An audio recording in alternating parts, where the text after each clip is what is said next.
introducing Magga a little bit.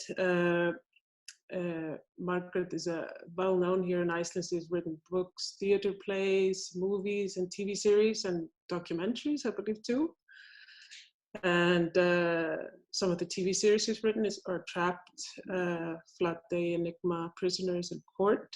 And not only is she a writer, an amazing writer, she also has a background as a musician and has toured the world with the Sugar Cubes, which and their success made it later possible for Björk to start her solo career. And Margrét also comes from a theater family and has done some acting herself, mostly as a child. So let's just kick this off with some questions. So I was wondering if you could tell us a little bit more about your background and how that led to you becoming a scriptwriter, and maybe how that influenced your writing. Yes, thank you for the lovely introduction, and happy to be here with all of you. Well, as you said, my background is more in music, but of course I was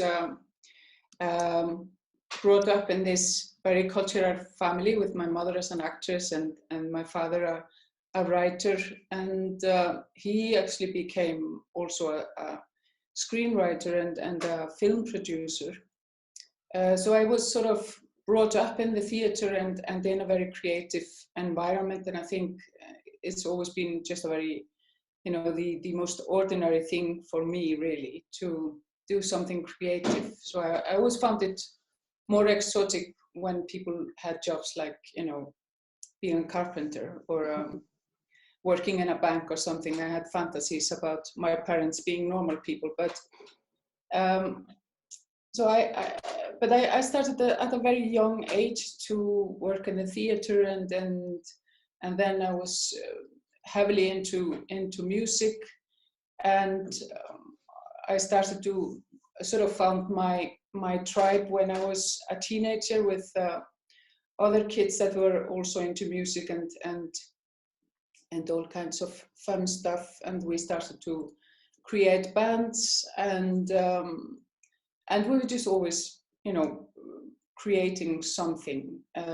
Also, I mean, I'm brought up I was young in the 70s and 80s of Iceland. It was not a very cool place at that time. So out of our boredom and restlessness, we tried to create something more fun. So I was very much a part of this sort of indie music scene that was very sizzling in the 80s and 90s in Iceland. And it was more than just like being in a band or playing music, because we were sort of doing everything, and we were sort of managing ourselves, and it was a very sort of I think I learned a lot by being in bands, by working hard and so on, and so a lot of the experience and the knowledge that I got at this very young age, I think has sort of stayed on with me and helped me and all the different things that I've done. I had ideas to become a film director when I was a teenager. I was quite certain that I would go to film school. At that time, you could not learn filmmaking in Iceland. But then, I sort of became a pop star, and that ruined my dream of becoming a film director. And after the band, the Sugar Cubes, which was like a 4 years part of my life, it was a very sort of adventurous time. I had ideas to, well, I was quite confused. I wanted to either go into theater, or I wanted to become an artist or whatever, but somehow the music always took over. But I started to make programs, TV programs for kids. So I was like the host and the writer and director and everything. And I think that maybe is sort of the first sign of me becoming a screenwriter, although I did not see it that way, because it was just something that had to be done. And I actually had bigger dreams becoming a film composer.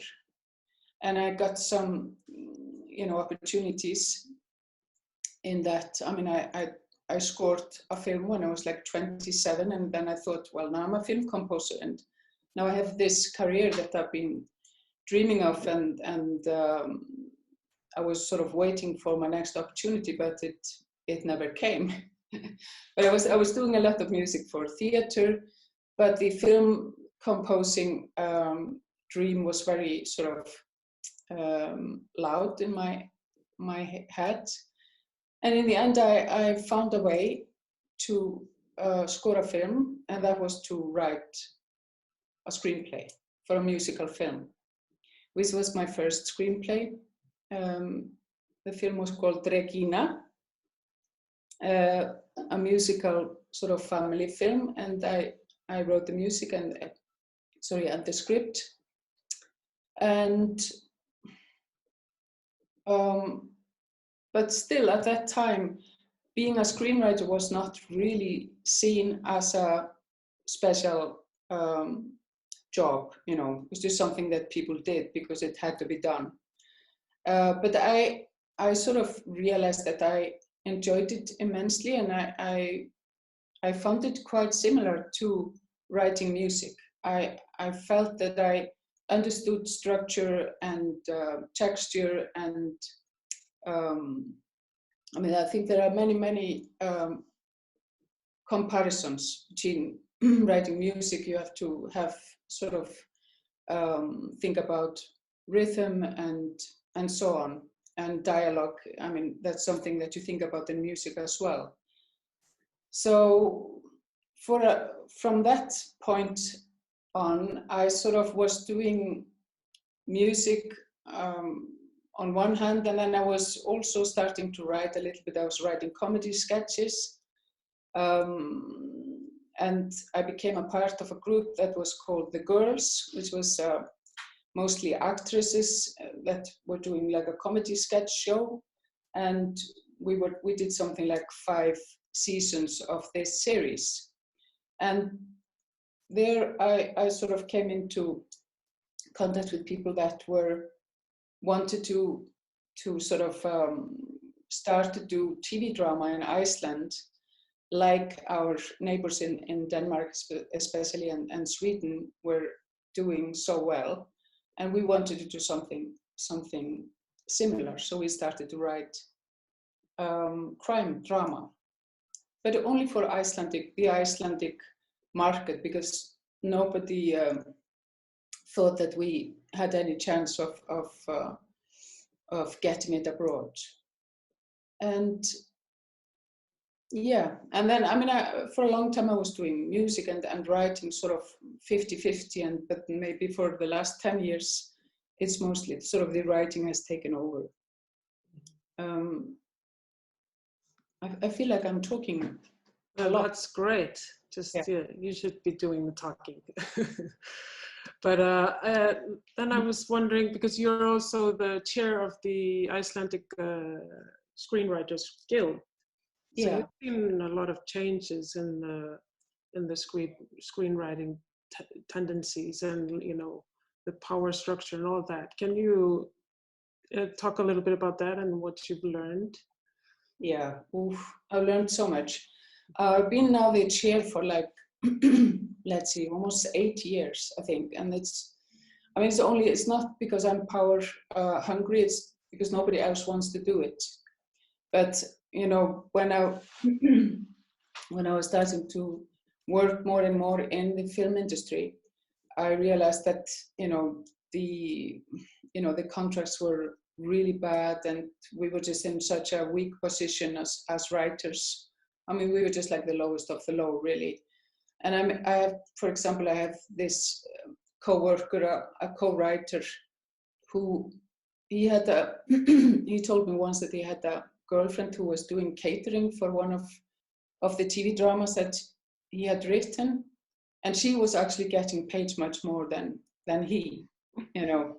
So, well, I had really no idea what I was getting into when I took on this position as a chair.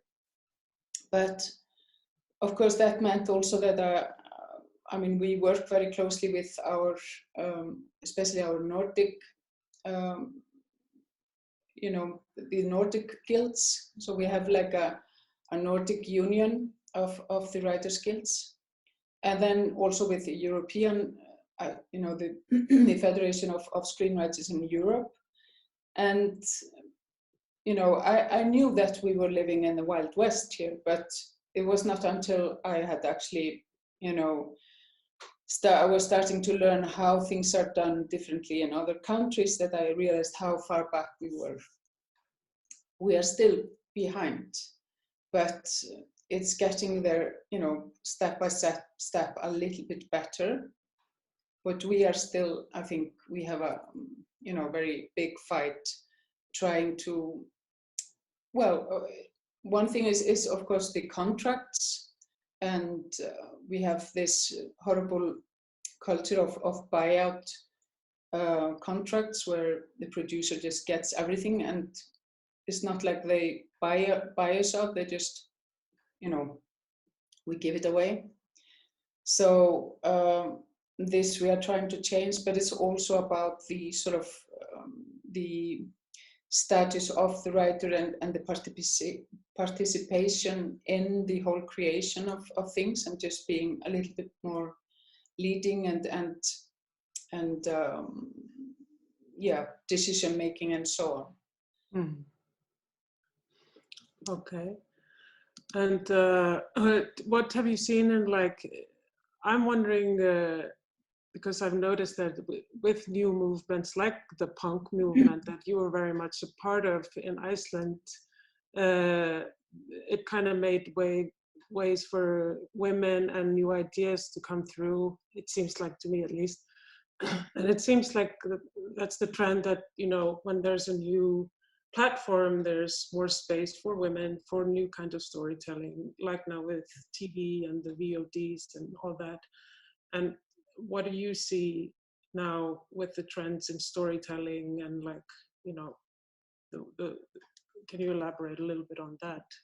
Yeah, I mean, I think it's obvious that the trend in storytelling has, you know, is more and more in our favor. You know, it has seen, I think, such tremendous change in maybe the last 10 years or something, and just, you know, the awareness and just the dialogue about gender balance and the you know, how women are portrayed in films and TV, and of course the gender balance in the you know, the groups of creators and so on. But because you talk about the punk movement, the thing is, I always, you know, I'm always so baffled that we are discussing this now. Because when I think back to the time when I was a kid, when I was in bands and you know, a teenager, nobody, you know, gave a damn if you were a girl or a boy. We all looked the same. We all had ragged clothes, and I mean, we even wore the same makeup, you know, and nobody could, you know, give a damn. It was just, you know, I was in bands with boys and girls, and, you know, it was not an issue. So something happened after the punk movement. There was a big backlash, and I don't know why. I think it's still a mystery, but it's, I mean, you know, I think it's really a shame that we, you know, we sort of experienced something that was beginning to be sort of just more normal, I think, and then we had to go all the way back, and then we've been sort of trying to get back on track again. Mm-hmm. I mean, I think we are still struggling. It's quite confusing now, I think, the whole dialogue about the gender affairs. But it's really good that it's very loud, and it's very, I mean, there is a, you know, the awareness has gone from here to here just in a couple of years or something. Yeah. And do you feel like there's more demand for female writers and like female characters and stories around women? Yeah. I mean, it's not only that there is more demand, it's just a necessity, because I don't know how it is in other countries, but in Iceland, if you want to apply for a grant at the Film Fund, you have to have, you know, you have to show that you have, you know, you have these things in mind. You have to have gender balance. If you have a gender balanced application, it's much more likely to get through. Mm-hmm. So it's, I mean, it's kind of a bitter truth that people have been forced to do the right thing. But I mean, in the end, I think we'll see that it's not for the worse. I mean, it's not the result is not worse films or content. It's just, yeah. Yeah. And I mean, the trend in story, I mean, if you look at the content and the storytelling, it's very much, you see a huge difference between, you know, for example, TV drama now. If you look at TV drama 20 years ago, you would never see like a detective show with a 55-year-old frustrated woman, you know, dealing with, you know, whatever. I'm thinking about like Happy Valley or you know, or Killing Eve, or you know, you can just, there are endless shows like that, and this was just something that it wasn't made before. And what about now with this situation with COVID? Then, you know, maybe you can tell our international audience a little bit about what's going on with Iceland and how that's affecting the film industry and the writing and everything. Yeah, well, the writers probably are the least affected by the situation, because they're used to being, you know, alone at home, writing in their kitchen like I am. And I mean, writing is sort of the last thing to stop, you know, because you can do that, you know, whenever. I mean, and also, I mean, the thing is now, when shooting stopped and you know, all the traveling and all the, you know, the meetings and so on, people have realized that the only thing that we can actually do is to write and develop. And so we, you know, we are the lucky ones in that sense. But it's not only, I think it's good, not only because it's something that, you know, can be done but it's also because I think at the same time it brings a lot of more focus on the necessity of the writing and the developing process to, you know, maybe we get a little bit more time. It's more relaxed, and yeah, it's just I mean, so it's really, you know, awful to say it, but I think COVID is probably the best thing that has happened to Icelandic filmmaking in a very long time. And it's not only about, you know, the situation of writers, but it has brought the society or the authorities also to understand that they have to think about the future, think about more sustainable, industries or something that is, 21st century stuff, which is creative industries, creative jobs, and so on. And the filmmaking has very much become like the big hope for the future here. Also because we have not actually stopped shooting altogether. So there's one Icelandic series that's being shot now for Netflix, and I think I'm saying it right, that there's only Iceland and South Korea that actually kept on shooting for Netflix. And this has brought a lot of attention, of course, from all over the world. So it's a possibility that more productions will come into Iceland for shooting, because they have sort of, found a way to do it in a safe way here. And all of a sudden, the authorities that we've been trying to convince for years and years and years to give more support to films and filmmaking, because it's it's the right thing to do, and it's very profitable for the state as well. And now they all of a sudden it seems that they think that they should.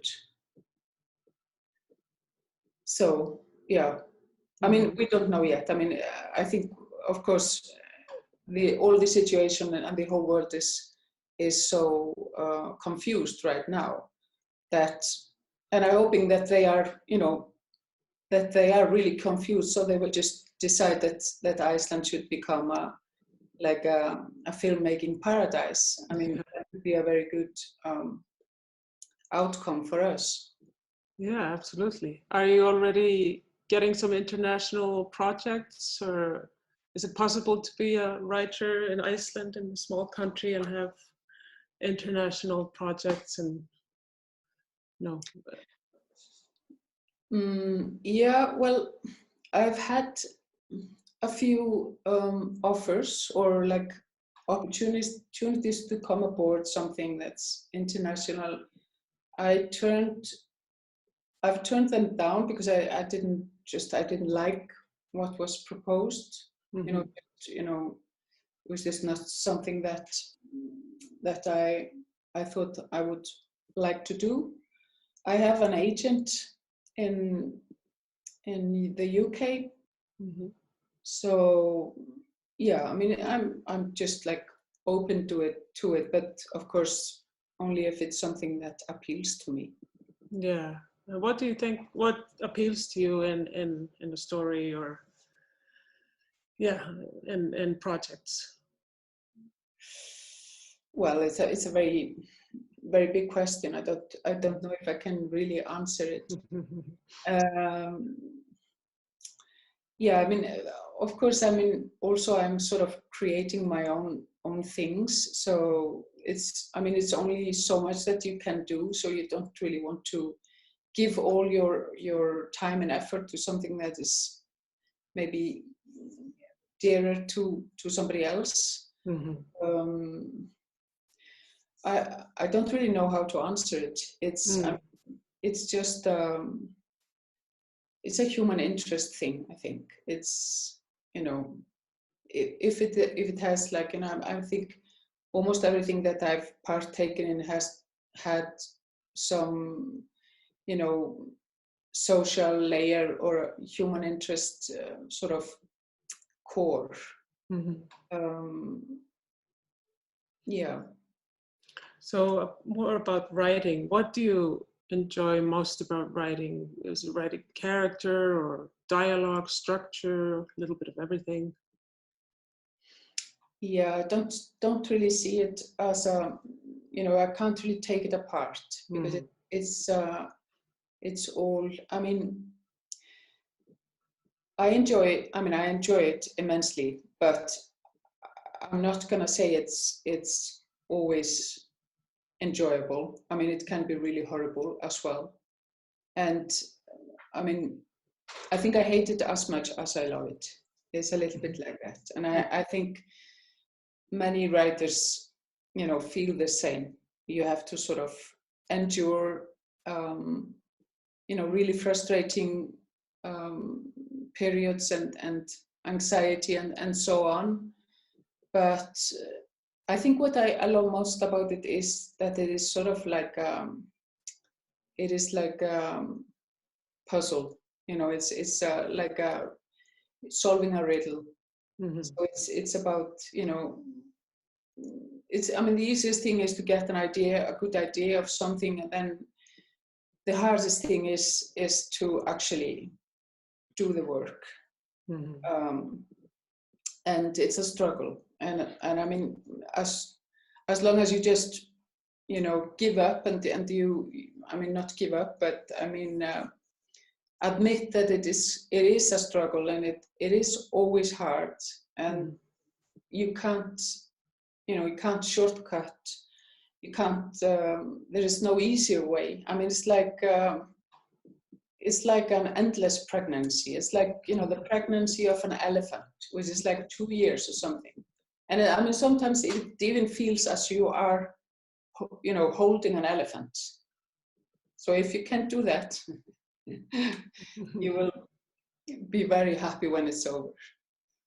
Yeah, exactly. I have a friend, a screenwriter, who says, I really hate writing, but I really love when I have written. It's a little bit like that. Yeah, exactly. A relief. And now TV shows are so much about character and like this long character arc.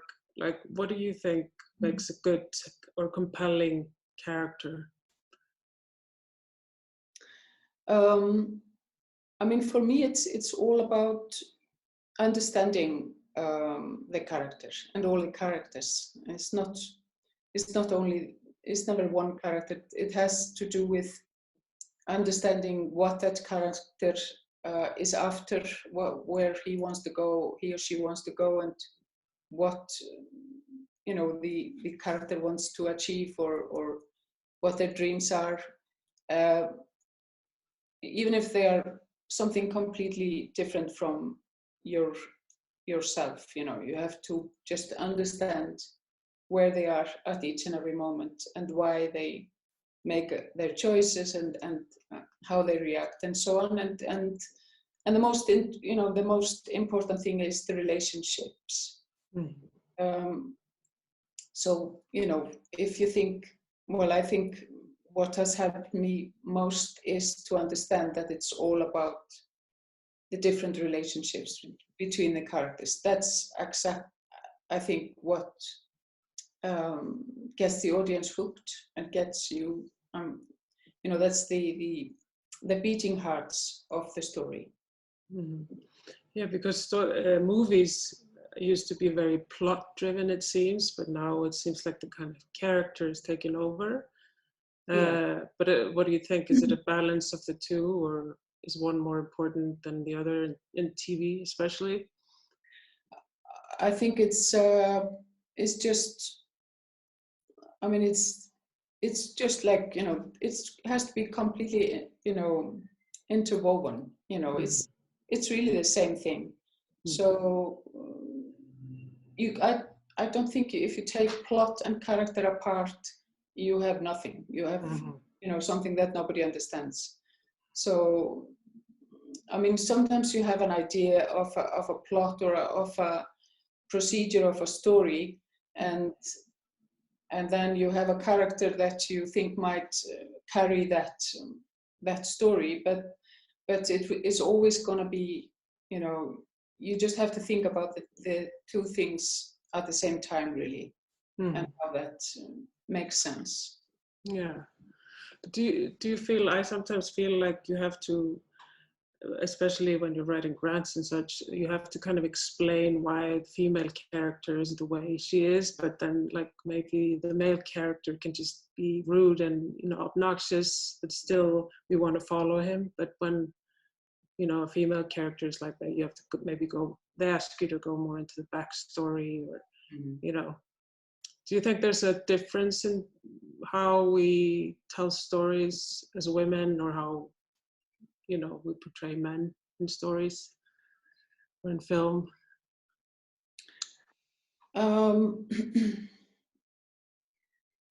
Yeah, I'm sure. I mean, I'm sure there is a difference. I don't really know exactly, but I mean, I think also there is a huge difference between how different writers tell stories or think about characters, apart from, you know, gender. But I think what you're saying is true about female characters, that there is, and it's again, it's this funny thing that it's an issue, that, you know, there is a female character and it sort of pops up and everybody's like, it's a female character, so what's, it's like, it's strange that it has sort of I mean, it's all just characters, but it's true that you have to sort of, I mean, I had I'm working on a TV series now, and we did this gender change of a character. So we changed the character from a man to a woman, and we did nothing else. We just changed the name of the character. We did not really change anything that the character does, or you know, how the character behaves or whatever.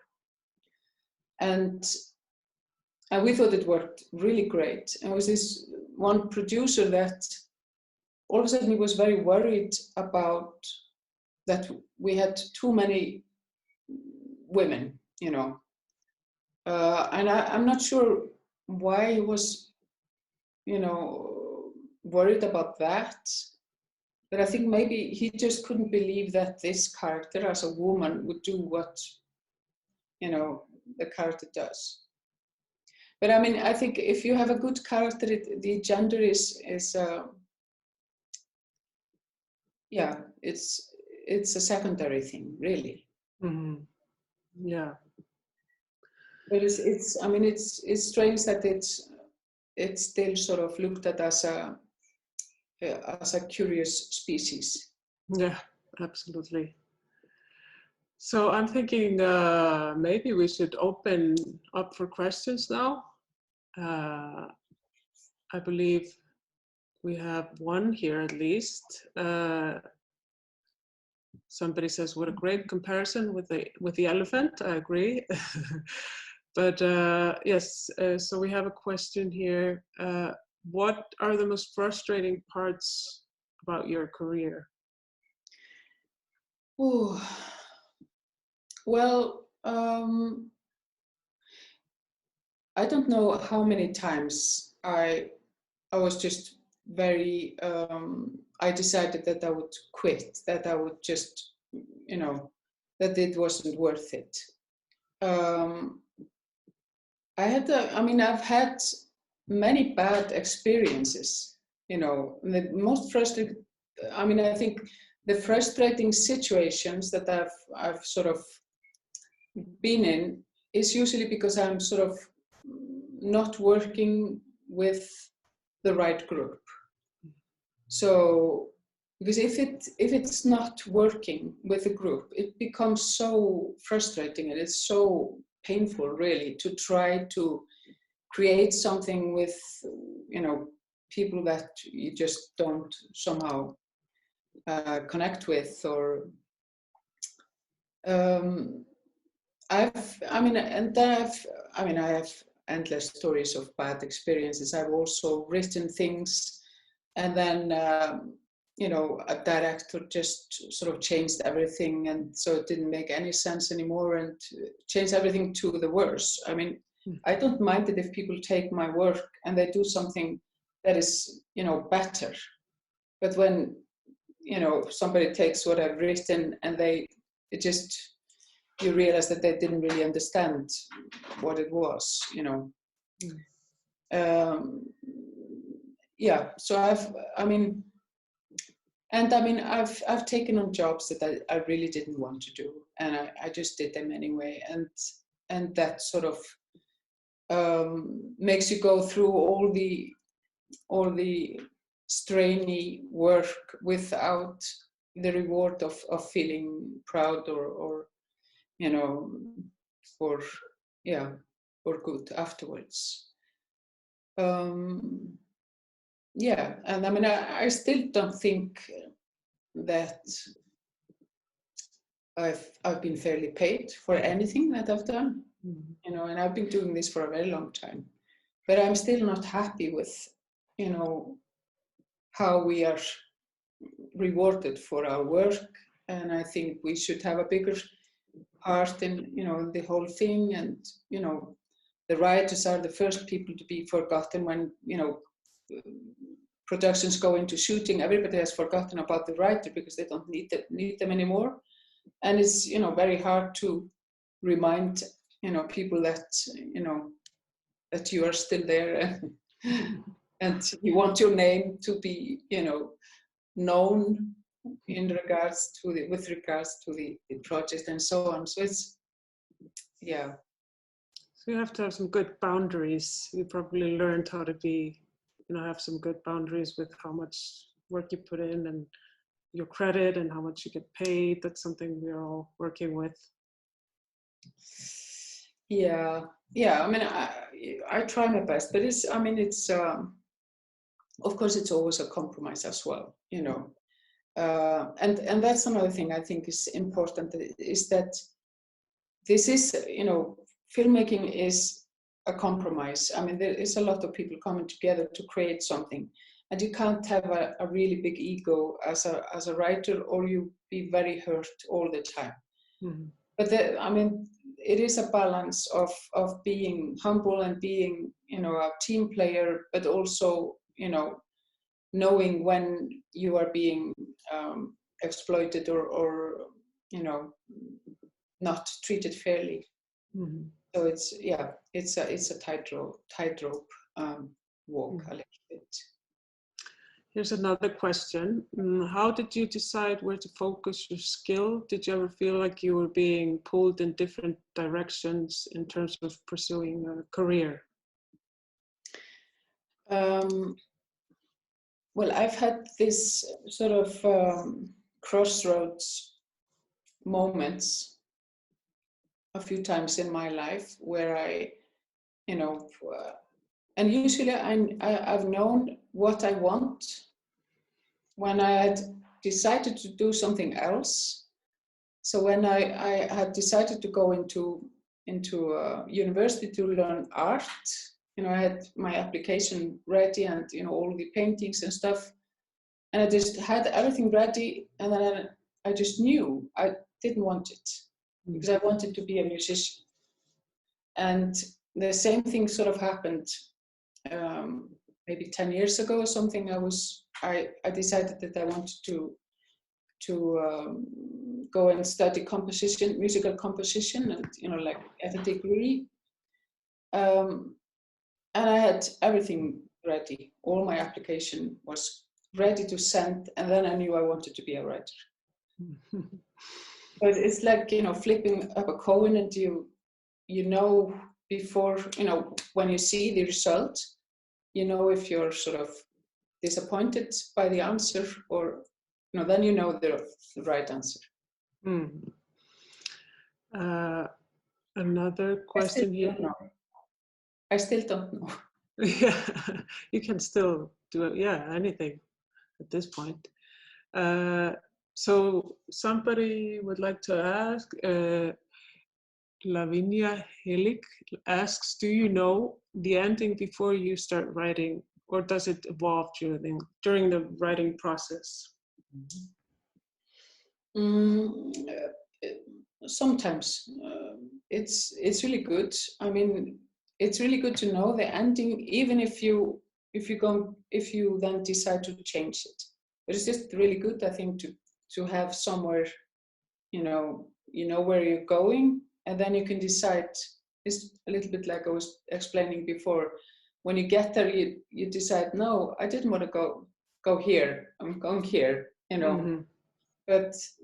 But I think just for, it's also like it's like a mental thing as well. I think Mm-hmm. that you have your course set to somewhere, and then you can change. Mm-hmm. Okay. Do you consider what a character wants and what a character needs before you write, or do you find it out as you write?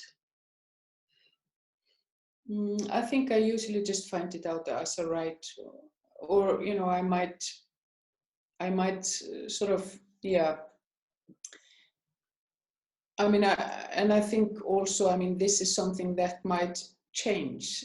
Even if you decide something in the beginning, the story sort of takes you places, and you get to know the character, more and more. Because you don't know the character until you start writing it and sort of living with it. And then, this can change. And yeah, I mean, so it's really frustrating when you're being asked about this when you're in the beginning of the process. So what's the characters want and need, and and all this stuff, and you're just like, I'm not there. I need to find out, because it's a discovery journey. Mm-hmm. Here's one question. I'm not sure I understand it correctly, but maybe she's saying, what does Iceland and you as an Icelandic female writer give out to the world of TV, film, or theater? So maybe, what have we got to say, or what have we got to contribute? I have no idea. I mean, I think we are probably the least, in the worst position to know that, because we are just doing what we do, the way we do it. And for some reason, there are people that are interested in that.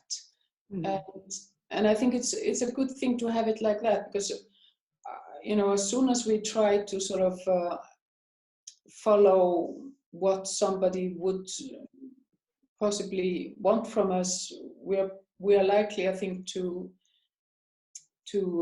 create something that's strange. But I mean, we have, of course, we are a storytelling culture. So that's really the only cultural heritage that we have, is storytelling.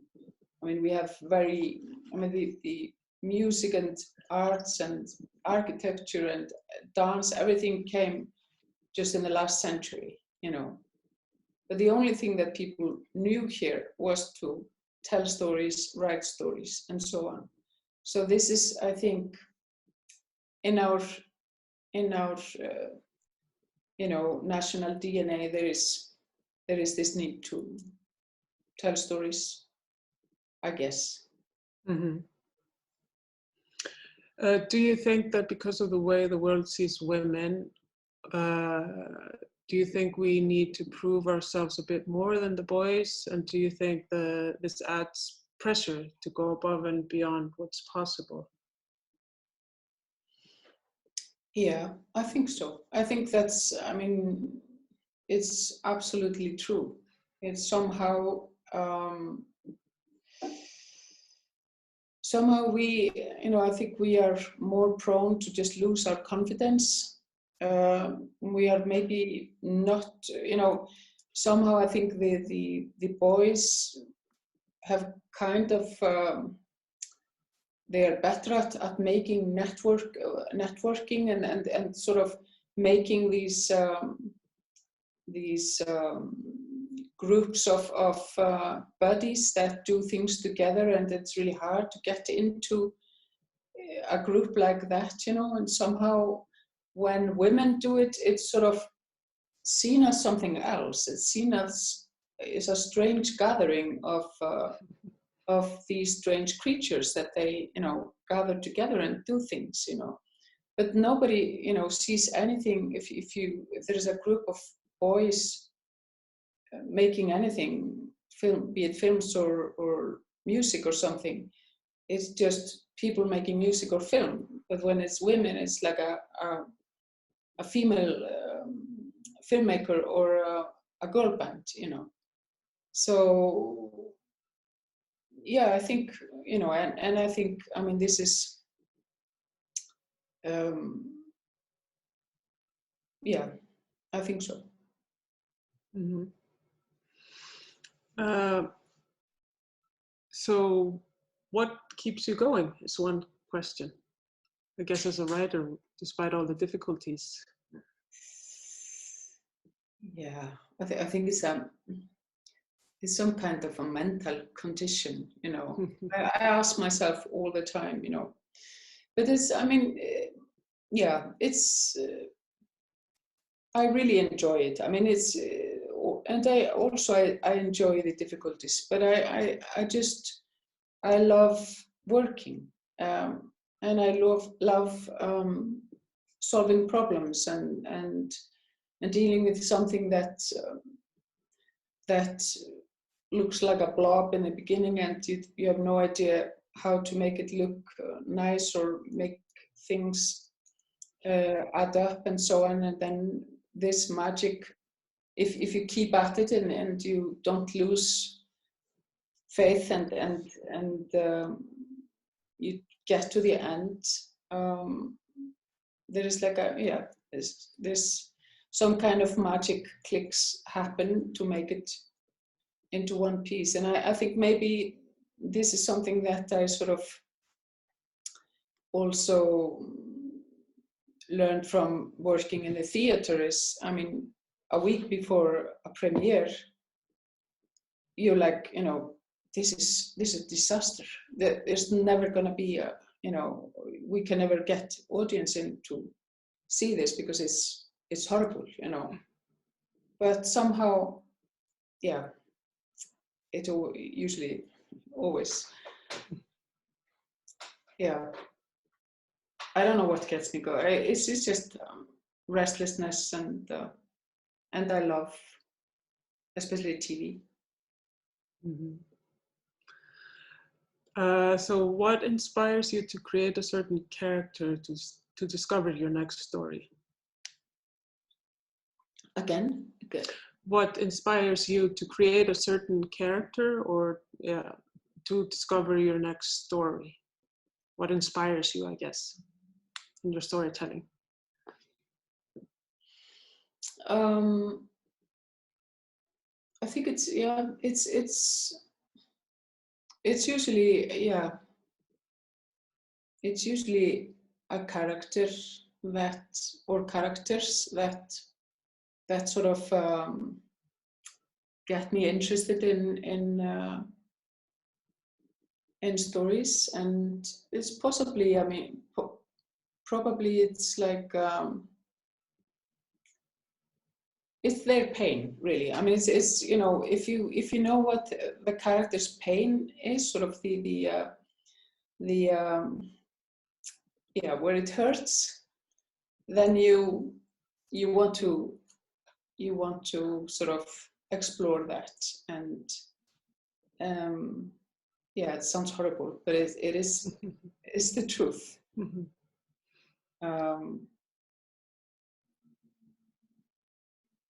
Yeah, so I want to elaborate on that. So it's interesting because we have now we have characters that are evil and mean, and still we want to go on the journey with them. What is that because we identify with their pain, or is it important to show vulnerability in the character for the audience to want to go on a journey with them?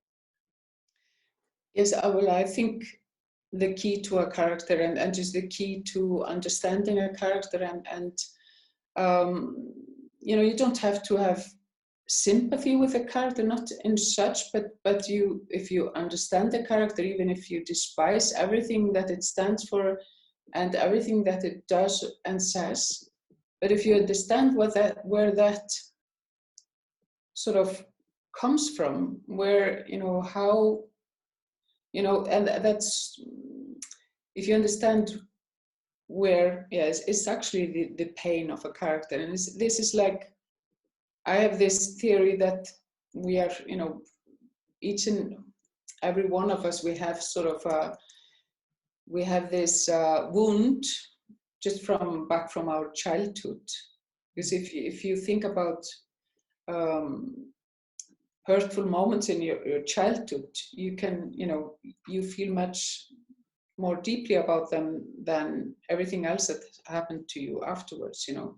So you have like this open vein to your pain, you know.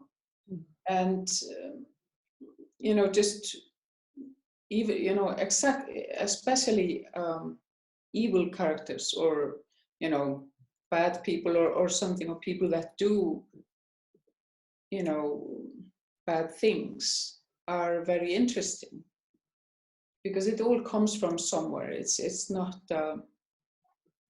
you know, it's always a reaction to something. Even Donald Trump, if you look at his childhood, is very, very interesting. Very interesting. Yeah, and I guess from pain comes passion, so it also gives the character a very strong drive, right? Yeah. Yeah. Yeah, and I mean, yeah, and it can, I think, you know, from I mean, if you know this, if you know what is the you know, if it's like rejection, or it's guilt, or whatever, you have those difficult feelings that we all can identify with.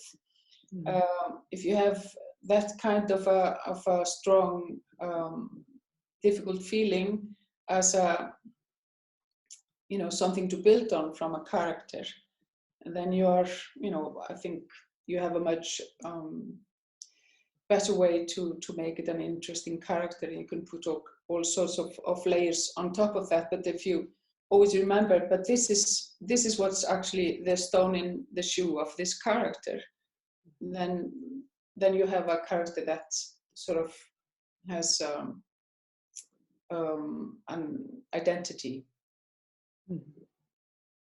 Absolutely. Here's one question. How did you learn writing a script? How did you learn it? I didn't. Yeah, well, I think, well, the first script that I wrote, that, you know, for Regina, I didn't really know how to. I mean, of course, you know, I had, you know, I had watched a bunch of movies, and I was very, very into movies and so on. And but I didn't really know how to write a script. And I wrote it together with a friend of mine who's a novelist, and he didn't really know it either. He knew a little bit more than me, and then we just sort of figured it out, and we, you know, so it was very much learning by doing. But and then, yeah, I mean, you know, then just writing and writing and writing and trying it again, and you know, it takes years to be confident, I think, with it. But I think, as I said before, my background as a musician and as a composer was a very good, you know, foundation. But also maybe my experience from the theater, because understanding of dramaturgy, just the basics of dramaturgy and of acting, for example, and is very helpful. Here's a question. Can you describe one of the best characters you have created through your writing? Someone who made you think, wow, that came out of my head? Okay.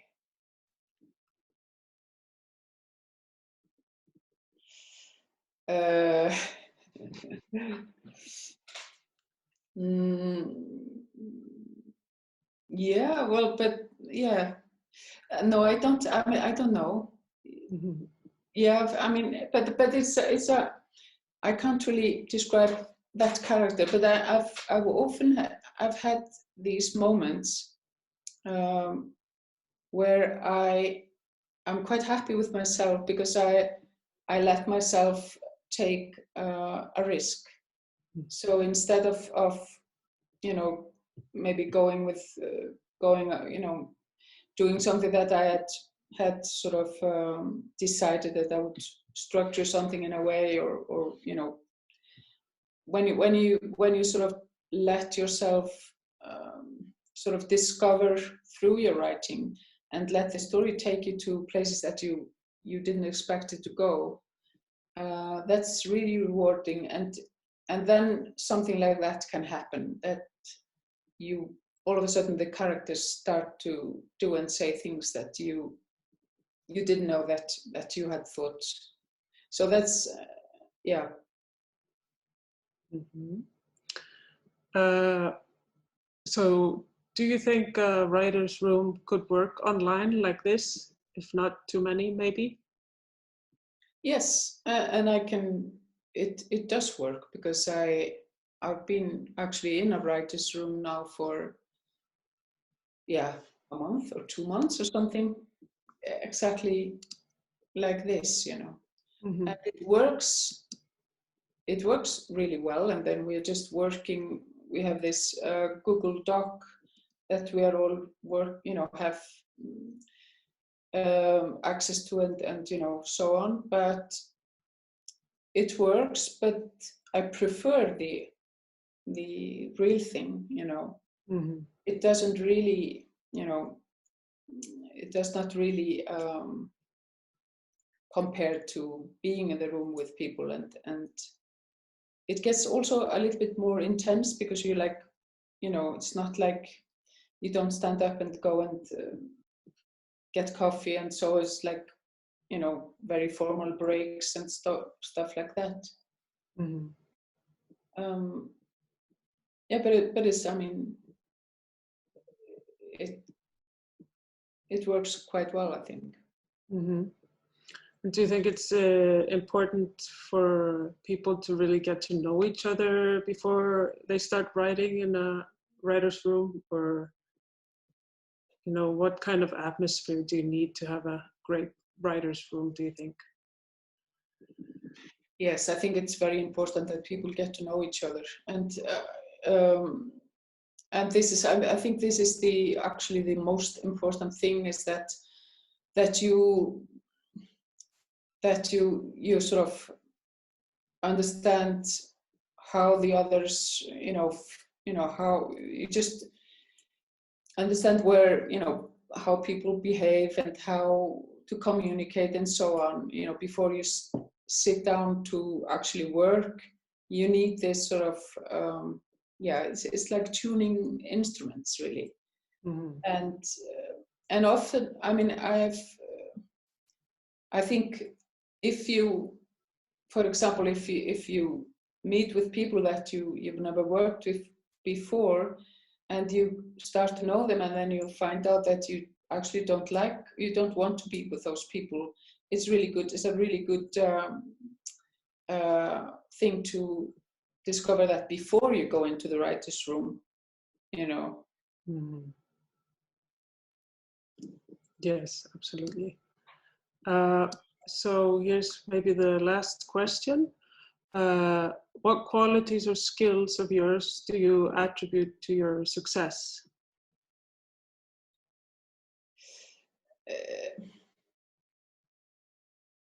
Well, I don't know. It's I think you know,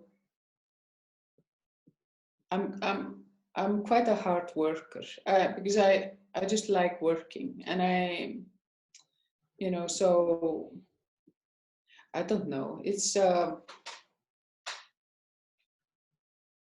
yeah. It's I think it's just that I'm just that I want to do it. I mean, I love to do it. I mean, and nobody should write if they don't especially like it, or so you have to have a certain passion for it in order for it to work. Yeah. So it's really much more about hard work than maybe talent. Like, it's not something you're just naturally born with, would you say? Or no, I don't think anybody is born a screenwriter. That, the screenwriting prodigy is just. But it's the same with everything. It's a muscle that you have to exercise, and it's a craft that you have to sort of learn and explore and try out and fail and try again and fail and try, and so nobody really becomes a really good screenwriter without writing a lot, and I mean I don't feel that I've got it all, it's like, it's an endless journey. I mean, I'm not particularly happy with everything that I've done. I mean, I can't watch anything that I've written unless I really have to, it's because I always have this, I should have changed that and so on. So, I mean, and I think self-doubt is quite helpful, even though it's painful, it's helpful as well. But it's the same with this as just, playing an instrument or whatever. You just have to keep at it, and it's also about, I mean, watching a lot of stuff and sort of understanding what you like, when something works, why does it work, and so on. So you can learn a lot just from watching and reading scripts and so on. But in the end, you can know a lot, but then you actually have to execute it yourself, and that's the hard part. Great, thank you so much.